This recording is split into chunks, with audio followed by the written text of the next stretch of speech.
Hello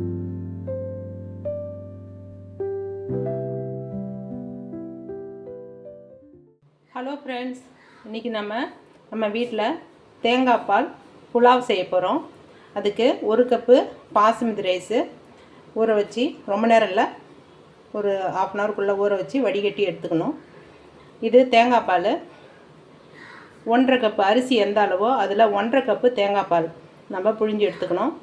தேங்காய் பால் ரொம்ப திக்கு இல்லாமல் கொஞ்சம் தின்னாக இருந்தால் தான் சாதம் ஒட்டிக்காமல் வரும். இது நம்ம தாளிக்கிறதுக்கு தேங்காய் எண்ணெய் ஒரு 3 ஸ்பூன் போடுவோம். சுத்தமான தேங்காய் இருந்ததுன்னா இது கூட சேர்த்தா நல்லாயிருக்கும். நெய் தேவைப்படும். நெய்யும் நம்ம தேவையான அளவு போட்டுக்கலாம். இது ஆப்ஷனல் தான். தேங்காய் எண்ணெய் இல்லைனாக்கா நீங்கள் நெய் மட்டுமே உபயோகப்படுத்திக்கலாம்.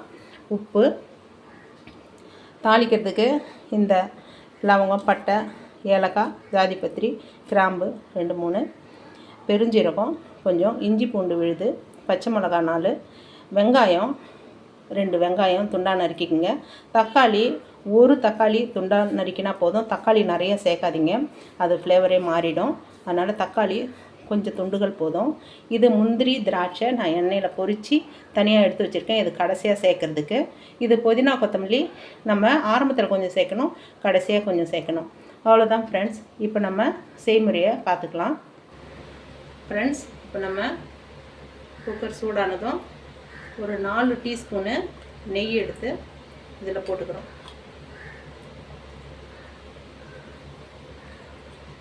அது கூட தேங்காய் எண்ணெய் 2 டீஸ்பூன்,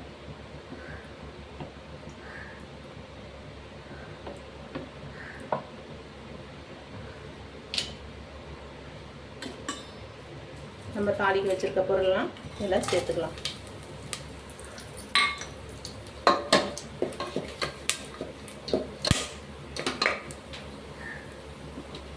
இந்த ஸ்டேஜில் வெங்காயம், பச்சை மிளகா,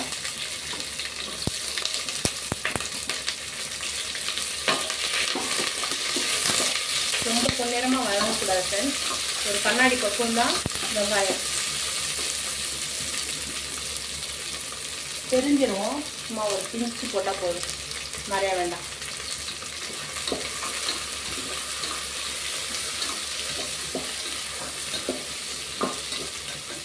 இப்போ நமக்கு கண்ணாடி பக்குவத்துக்கு வெங்காயம் வதங்கியாச்சு. இதுக்கு மேலே நம்ம ரொம்பலாம் வதக்க வேண்டாம். இப்போ இஞ்சி பூண்டு பேஸ்ட்டை இதில் சேர்த்துக்கிறோம். ஃப்ரெண்ட்ஸ், இப்போ இஞ்சி பூண்டு போட்ட பிறகு நமக்கு அந்த ரா ஸ்மெல்லு போயிட்டு பக்குவமாக வந்திருக்கு. இந்த ஸ்டேஜில் நம்ம வச்சுருக்கிற புதினா, கொத்தமல்லியை பாதி சேர்க்குறோம். மீதி பாதி நமக்கு கடைசியில் பாதி தான் சேர்க்குறோம். சேர்த்து இது நல்லா வதக்குறோம். வதக்கிட்டு தக்காளியை இப்போ நீங்கள் போடாதீங்க. தேங்காய் பாலை நம்ம ஊற்றி கொதிக்க வைக்கிறோம்.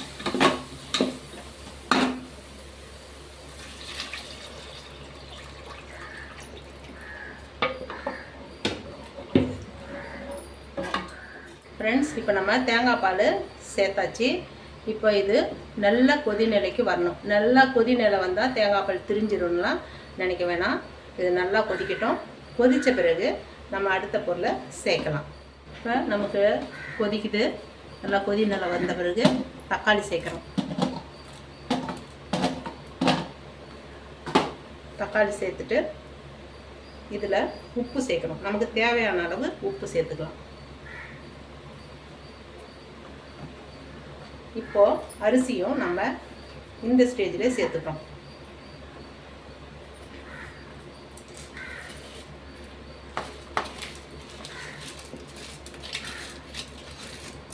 அரிசியை சேர்த்துக்கிறோம். சேர்த்துக்கிட்டு ஒன்றா மிக்ஸ் பண்ணிடுறோம். இப்போ அரிசியும் நமக்கு இந்த தேங்காய் பால் தண்ணியும் ஈவனாக வெந்து வர ஒரு கொதிநிலை வரைக்கும் திறந்து வச்சே நாம் வேக வைக்கிறோம். ஃப்ரெண்ட்ஸ், இப்போது நமக்கு அந்த தேங்காய் பாலும் சாதமும் ஒரே அளவில் இருக்குது. இந்த நேரத்தில் நாம் இந்த முந்திரி, திராட்சை, இந்த மீதி இருக்கிற புதினா, கொத்தமல்லி இதையெல்லாம் சேர்த்து ஒரு கலக்கிட்டு இப்போ நம்ம கொஞ்ச நேரம் இப்போ நமக்கு தேவையான அளவு ஈவனாக ரெண்டும் சேர்ந்துருக்கு. இந்த நேரத்தில் நம்ம குக்கரை மூடிக்கலாம். மூடிக்கின்னு ஃப்ளேமை சிம்மில் வச்சிடணும், ரொம்ப குறைவாக வச்சிடணும். வச்சுட்டு 10 நிமிஷம் தான், ஒரு விசில் வந்தாலும் வரலைனாலும் 10 நிமிஷம் தான் நம்ம வெயிட் பண்ணணும். சிம்மிலே வெந்துக்கிட்டு இருக்கட்டும், அது வரைக்கும் நம்ம வெயிட் பண்ணணும். ஃப்ரெண்ட்ஸ், இப்போ நம்ம 10 நிமிஷம் ஆயிடுச்சு. இந்த அளவுக்கு நம்ம சிம்மில் வச்சுருக்கிறதுனால தான் எங்களுக்கும் விசில் வரல. இப்போ நம்ம அடுப்பை நிறுத்திடலாம். 10 நிமிஷம் ஆனதும் அடுப்பை நிறுத்திடுறோம். நிறுத்திட்டு உடனடியாக நம்ம திறக்க வேணாம். இன்னும் ஒரு 10 நிமிஷம் கழித்து தான் நாம் திறக்கணும். அது வரைக்கும் வெயிட் பண்ணணும்.